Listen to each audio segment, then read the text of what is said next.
Okay, so I'm going to run through a couple of drills I like to do with the Spinshot ball machine, which hopefully you can see in the back corner there. The first one is just going to be a really basic up and down the middle warm up at a kind of decent tempo, and I might speed it up as I kind of get into it. But the first one is pretty basic. I think the speed setting is about 17, feed rate of 9, so you can kind of see just as a warm-up tempo how it goes. Okay, let's do it.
Okay, so it's more tiring than I thought for a warm-up, but hopefully you get the idea.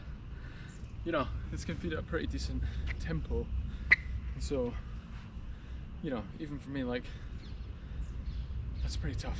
That's pretty challenging. Obviously, a bit windy, some of the balls are different, so that's why some of the feeds are not completely consistent, but that's partly due to me not using consistent balls, which is recommended, but yeah. Okay, so that's the first one, pretty warmed up now, and next we're going to go into some kind of rally drills and tempo and how I would use it for that kind of stuff. Okay? Okay, so this time I got a rally tempo drill with a bit more movement. So I've got the machine set up in the forehand corner, and it's going to feed pretty basic 2 cross to my forehand and then 1 line. So we're going to do like a 6-ball sequence with a bit of rest after the last ball.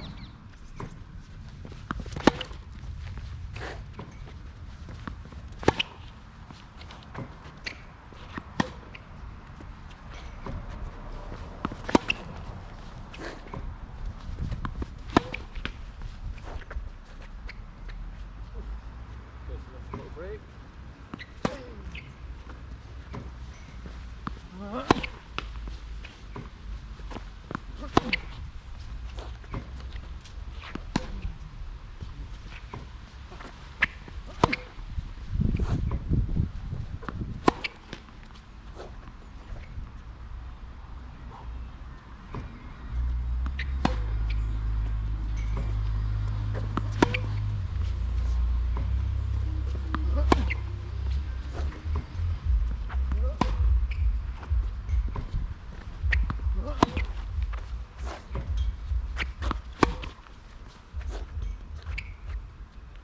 Here we go.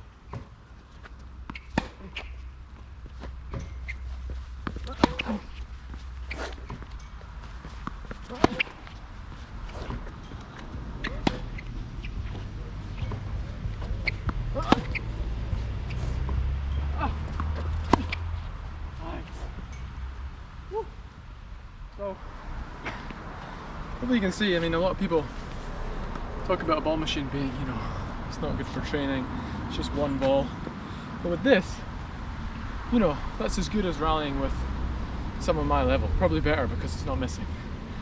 And, you know, you can put in enough variation to keep it kind of interesting. You can change the height, you can change the speed, you can change the spin. I just put it kind of basics. I wanted a workout, but, you know, I could already feel there that actually the backhand was maybe a bit too tough, and I wanted maybe one that was a little bit easier because that's one I struggle with to attack. So, you know, I can just go in, set that ball to be, you know, a little bit lower, a little bit slower, and really just customize as much as I want. Whereas, you know, if I ask my training partner, hey, do you mind if you know, every second backhand down the line you just kind of take a little bit off it, they're going to be like, sorry, I'm not doing that, like it's too much. So this is very nice for me, someone that wants a bit of a control freak, wants to control the drill very specifically, and is kind of tracking how I feel on each ball. You know, it really allows you to go as deep as you want in terms of what you want to practice.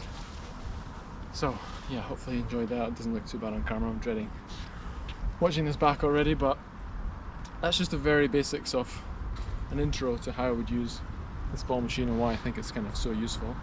I will be putting out some more videos with kind of different drills and how else I can use it, and make sure you're being smart if you are using it. So thanks guys. Okay, so I got one more drill to show that is one of my favorite ones to use with the ball machine, and this is for the first serve return. So notoriously return under practice. I would like to get the kind of big ace attack serving platform serving, but those are very expensive. Spinshot do have a serving platform. So I'll just show you where the ball machine is placed. So I've placed it quite close. I'm basically trying to simulate a fast ball coming straight at me.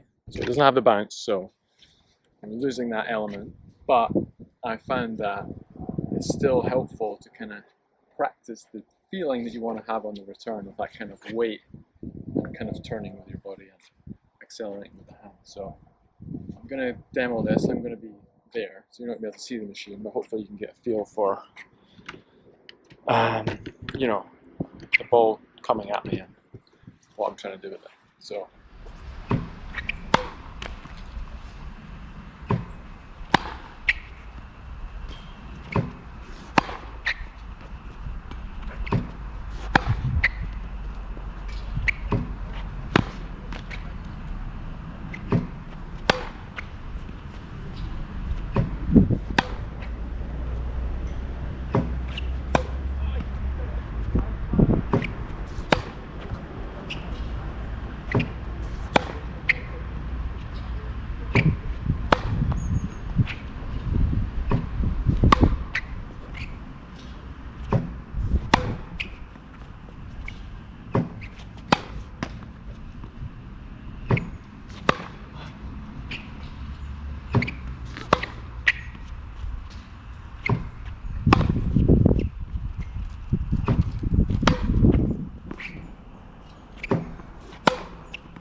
Okay, so that's that. Hopefully you get the idea. I'm not sure how good that's going to be on video, but you know, you can really feel like you're hitting a return there. And for me, definitely in the kind of times that I've done this before matches, it's definitely helped a lot in terms of getting ready for facing those kind of serves, especially when you think about, again, do you want to ask your partner, can you serve body, can you serve body forehand? You know, like we've all had the experience of, please can you serve here, and then it's like miss, miss, for fuck's sake. So, you know, you want to get the reps.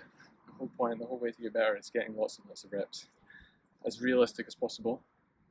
Obviously, the realism comes with the real player serving at you, but then you lose on the rep side. So my goal with the ball machine is how realistic can I get my reps, and then I can scale the volume, and I can really do as many as I want. I don't have to rely on someone else. I can really, you know, I don't know if you noticed there, but like sometimes I could feel myself cheating into the grip that I knew was coming to. So that's obviously going to make the return easier if I know where the serve is coming. So how do you treat it as if you don't know? So it's like, can you, even if I see it's going to come to my forehand, can I be sitting in my backhand grip and then practicing that change to the forehand? Or sitting in my forehand grip, practicing that change to the backhand. If I know it's coming in a certain way, can I almost deliberately put myself in a position that's more difficult? You know, so it's this way that you really kind of, in order to get better, you need to be challenging yourself. And I think when you're playing with another person or a coach, the scale, how their ability to scale the difficulty It depends on them. It depends on their skill level. And it depends on their consistency and their fatigue. And so I just feel like with a ball machine you can control things much more, and that allows you to really kind of hone in on, okay, what is that kind of marginal improvement on the return? How often do I kind of, am I late? How often do I miss that body forehand? How often do I get to practice that? You know, with this I can like, okay, I can sit here, have it come here, and then really just practice that move, almost practice being surprised. Yeah, it's not going to be perfect, but you can get a lot closer if you're willing to kind of put the time in and find all your little nooks and crannies. You're not here just trying to make yourself feel good by hitting a bunch of balls. I mean, that's great as well, but really try and find the spots. Think about, okay, at what point is it too hard? At what point is it too easy? Or can I just always be edging towards that slightly more difficult? And we didn't even talk about, you know, kind of measuring performance, like I don't have the targets out, blah blah blah, but all that can be layered in. So hopefully that's not too much of a ramble, and that makes sense.